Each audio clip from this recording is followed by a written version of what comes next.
तो राम ने जो वाक्य बोला है ना, बड़ा खराब वाक्य बोला है। मैं तो बोलते हुए मेरी जबान कट के गिर जाएगी, पर बोलना होगा, क्या करें। वो वाक्य ये है कि हे सीते, अगर तुम्हें लगता है कि युद्ध मैंने तुम्हारे लड़ा है तो तुम्हारी गलतफहमी है। युद्ध तुम्हारे नहीं लड़ा है, युद्ध अपने कुल के सम्मान के लिए लड़ा है। और रही तुम्हारी बात, जैसे कुत्ते द्वारा चाटे जाने के बाद घी भोजन योग्य नहीं रहता है, वैसे तुम अब मेरे योग्य नहीं हो। नमस्कार। अगर आप इंस्टाग्राम रील्स और यूट्यूब शॉर्ट्स रेगुलरली वॉच करते हो तो आपने एक न एक बार इनके शॉर्ट्स जरूर देखे होंगे या फिर इनके जो रील्स है वो जरूर देखे होंगे। हालांकि इनके जो रील्स है और जो शॉर्ट्स है वो कोई और बना के शेयर करते हैं, ये खुद नहीं करते हैं, लेकिन इनको किसी न किसी माध्यम से आपने देखा ही होगा। और आज के वीडियो में हम इनके बारे में ही बात करने वाले हैं, क्योंकि बहुत बड़ी वाली कंट्रोवर्सी हुई है। और ये जो कंट्रोवर्सी हुई है वो सीता माता को लेकर हुई है। सोशल मीडिया के ऊपर एक क्लिप वायरल हुआ और उस क्लिप में देखा जा सकता है कि ये जो है वो सीता माता का जो कंपैरिजन है वो कुत्ते के द्वारा जूठे किए गए घी से कर रहा है। अब ये जो पूरा मामला है वो क्या है, इसके बारे में आज हम लोग बात करेंगे। और उसके साथ साथ मैं आपको ये भी बताऊंगा कि इन्होंने जो कुछ भी कहा है वो सही है या फिर गलत है, मेरे क्या ओपिनियंस है। तो इनका नाम है विकास दिव्याकीर्ति और ये एक टीचर हैं, बच्चों को यूपीएससी के लिए तैयारियां करवाते हैं और उसके जो विषय है उनको पढ़ाते हैं। ये पढ़ाते हैं दृष्टि IAS में। और ये जो दृष्टि IAS है, इनके यूट्यूब के ऊपर चैनल भी है और उस पर इनके वीडियोस रेगुलरली आते हैं। अब उसमें से एक वीडियो है जिसमें ये बात कर रहे हैं और बच्चों को पढ़ा रहे थे। और उसमें एक जगह पे इन्होंने कहा कि जो माता सीता है उनका कंपैरिजन प्रभु श्री राम ने कुत्ते के द्वारा जो जूठी की गई घी होती है उससे किया है। ट्विटर के ऊपर बॉयकॉट दृष्टि IAS, अरेस्ट विकास दिव्याकीर्ति ऐसे हैशटैग्स ट्रेंड होने लगे। लेकिन इसके पीछे की जो सच्चाई है वो मैं आपके सामने लाना चाहूंगा। जिस वीडियो से इस क्लिप को लिया गया है उस पूरे वीडियो को मैंने देखा शुरुआत से लेके लास्ट तक। तब मुझे पता चला कि इस वीडियो का जो कंटेक्स्ट है वो थोड़ा सा अलग है और जो सोशल मीडिया के ऊपर बताया जा रहा है वैसा नहीं है। इस वीडियो को गौर से सुनने और समझने के बाद मुझे समझ में आया कि जो विकास दिव्याकीर्ति है वो बात कर रहे हैं किसी एक ऑथर के बारे में। इन्होंने कहा कि पुरुषोत्तम अग्रवाल ने एक लेख को कोट किया और पुरुषोत्तम अग्रवाल ने ऐसा कहा कि जो माता सीता है उनका कंपैरिजन प्रभु श्री राम ने कुत्ते के द्वारा जूठी की गई घी से किया है। एक पुस्तक में एक प्रसंग आता है, एक लेख मैंने पढ़ा, पुरुषोत्तम अग्रवाल जी का लेख था शायद। तो उन्होंने संस्कृत का एक कथन कोट किया, वाल्मीकि रामायण का है या उसके नजदीक की किसी रचना का है, चाहेंगे तो मैं उसको लाके दिखाऊंगा। तो सीता प्रफुल्लित हैं कि मेरे राम ने रावण को नष्ट कर दिया और फाइनली मैं अपने घर जाऊंगी। राम के पास आ रही है, राम समझ गए थोड़ा ज्यादा खुश हो रही है तो राम को लगा ठीक कर दो, ज्यादा खुश नहीं होना चाहिए। तो राम ने कहा रुको सीते। सीता रोगी, बोला शायद पूजा पाठ करनी होगी पहले कुछ। तो राम ने जो वाक्य बोला है ना, बड़ा खराब वाक्य बोला है। मैं तो बोलते हुए मेरी जबान कट के गिर जाएगी, पर बोलना होगा, क्या करें। तो ऐसा वाक्य बोला है। और वो वाक्य ये है कि हे सीते, अगर तुम्हें लगता है कि युद्ध मैंने तुम्हारे लड़ा है तो तुम्हारी गलतफहमी है। युद्ध तुम्हारे लिए नहीं लड़ा है, युद्ध अपने कुल के सम्मान के लिए लड़ा है।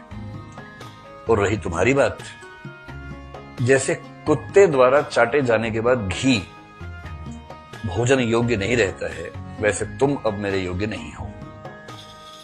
अब इस चीज को बोलने से पहले वीडियो में अगर आप ध्यान से सुनोगे तो इन्होंने ये भी कहा था कि जो लेखक होते हैं ना वो अपने हिसाब से चीजों को लेख में ऐड करते हैं और रिमूव करते हैं। और इस वजह से हर लेखक अपने समय के हिसाब से पुरानी कथाओं में परिवर्तन करता है।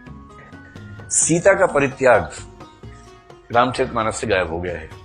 जैसे जैसे समय बीतता है तो जो लेखक होते हैं वो अपने अपने तरीके से चीजों को ऐड करते हैं और रिमूव करते हैं। और किसी एक लेखक ने रामचरितमानस को जो संस्कृत में लिखा था उसको कोट करते हुए पुरुषोत्तम अग्रवाल ने ऐसा कुछ कहा, उसका ऐसा अनुवाद निकाला। अब चीजें यहीं पे खत्म नहीं हो जाती, इस क्लिप के बाद भी कुछ और चीजें हैं जो विकास दिव्याकीर्ति ने कहा है। अब आउटरीच इस बात पे हो रहा है कि विकास दिव्याकीर्ति ने ये कहा है कि सीता माता का जो कंपैरिजन है वो प्रभु श्री राम ने कुत्ते के द्वारा जूठी की गई घी से किया है, जो कि बिल्कुल भी गलत है। विकास दिव्याकीर्ति ने तो ऐसा कुछ कहा ही नहीं। उन्होंने कहा कि किसी लेखक ने संस्कृत में श्लोक लिखा और उसको कोट करते हुए पुरुषोत्तम अग्रवाल ने ये कुछ कहा। बट इस बात का प्रमाण क्या है कि किस लेखक के बारे में वो बात कर रहे हैं। पुरुषोत्तम अग्रवाल के बारे में जब मैंने इंटरनेट के ऊपर सर्च किया तो मुझे ऐसा कुछ मिला ही नहीं। एक पुरुषोत्तम अग्रवाल के बारे में मुझे मिला जो कि एक राइटर है और वो लेफ्टिस्ट मीडिया के लिए लिखा करता है, जैसे द वायर।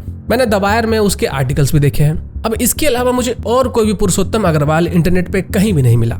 इसके साथ साथ मुझे एक बुक का स्क्रीनशॉट मिला और उस बुक में संस्कृत में कुछ ऐसा ही लिखा हुआ था जैसे ये विकास दिव्याकीर्ति बता रहा है। तो यहाँ पे आप पढ़ सकते हो कि जो ये बता रहे हैं वही सेम चीजें इस बुक के अंदर भी लिखी हुई है। अब ये कौन सा किताब है, किस किताब का स्क्रीनशॉट है, मुझे भी नहीं पता।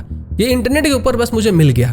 अब बात यहाँ पे आती है कि ये जो लिखने वाला है वो है कौन, किसने ऐसा कुछ लिखा है अपनी किताब में, कौन है वो लेखक जिसने ये लिखा कि प्रभु श्री राम ने सीता माता का कंपैरिजन झूठे घी से किया है, और वो भी कुत्ते के द्वारा झूठे की गई घी से। और उसके साथ साथ आगे बाकी अगर आप संस्कृत पढ़ते हो तो उसमें आप देखो कि उसका जो अनुवाद लिखा हुआ है उसमें यह भी लिखा हुआ है कि जो प्रभु श्री राम है वो ये कह रहे हैं कि सीता मैंने तुम्हारे कारण रावण को नहीं मारा। इसके अलावा कुछ और भी चीजें संस्कृत में लिखी हुई है। अब भाई सवाल ये उठता है कि ये लेखक कौन है, क्योंकि रामचरितमानस जितने भी मैंने पढ़े उसमें ऐसा कुछ कहीं पे भी लिखा हुआ नहीं है। तो ये कौन लेखक है जो कि ऐसे पुस्तकें छाप रहा है? अब इसका जवाब तो विकास दिव्यकीर्ति ही दे सकते हैं कि उन्होंने कौन सी ऐसी किताब पढ़ी जिसमें ऐसा कुछ लिखा हुआ है। क्योंकि आपने इंटरनेट के ऊपर अगर ऐसा कुछ कहा है तो आपको जवाब तो देना पड़ेगा कि आपने किस बेसिस पे कहा।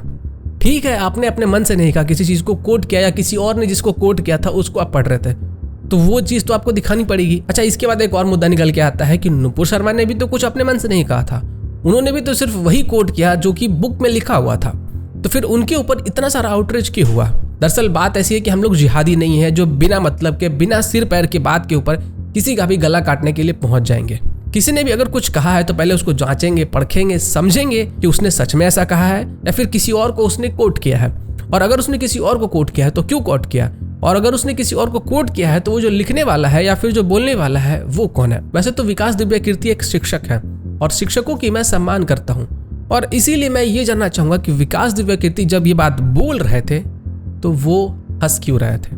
इस चीज से मुझे प्रॉब्लम है कि वो इस बात को बोलते समय हंस क्यों रहे थे। कभी कभी चीजें ऐसी होती है ना कि जो आप बोल रहे हो, जो शब्द है, जो आप शब्दों का चयन कर रहे हो, उस चीज से लोगों को प्रॉब्लम नहीं होता है। लोगों को प्रॉब्लम होता है कि उस चीज को आप कैसे बोल रहे हो, और उसके अलावा जो बच्चे वहां पे पढ़ रहे हैं वो क्यों हंस रहे हैं। और ये एक्चुअल मुद्दा होना चाहिए कि उन्होंने जो कहा उसको हंस के क्यों कहा, उसके पीछे उनका रीजन क्या था। ठीक है, आप बच्चों को यूपीएससी की तैयारी करवा रहे हो, नॉलेज के ऊपर मेरा कोई डाउट नहीं, बहुत अच्छी बात है कि आप बच्चों को यूपीएससी की तैयारी करवाते हो, बट क्या यूपीएससी का जो सिलेबस पढ़ाया जाता है उसमें ये सब बातें डिस्कस करनी चाहिए कि किसी ऑथर ने माता सीता के लिए ऐसा लिखा, किसी ऑथर ने प्रभु श्री राम के लिए ऐसा लिखा, ये आपत्तिजनक है, और उसको आप हंस हंस के बता रहे हो। तो इन सब चीजों से मुझे प्रॉब्लम है। इंटरनेट के ऊपर मैंने भी बहुत सारे ऐसे क्लिप्स देखे जिसमें लोग ये कह रहे थे कि जो विकास दिव्यकीर्ति है वो आम आदमी पार्टी के लिए काम करते हैं या फिर वो आम आदमी पार्टी के लिए कैंपेनिंग कर रहा है। देखिए, ऐसा कुछ भी नहीं है, और अगर वो आम आदमी पार्टी की तारीफ करते हैं तो बीजेपी की भी तारीफ करते हैं, और यही सेम काम वो बाकी पार्टी के भी साथ करते हैं। सबकी वो तारीफ करते हैं। वो एक शिक्षक है और वो अपने शिक्षक का जो काम है वो अच्छे तरीके से निभा रहे हैं,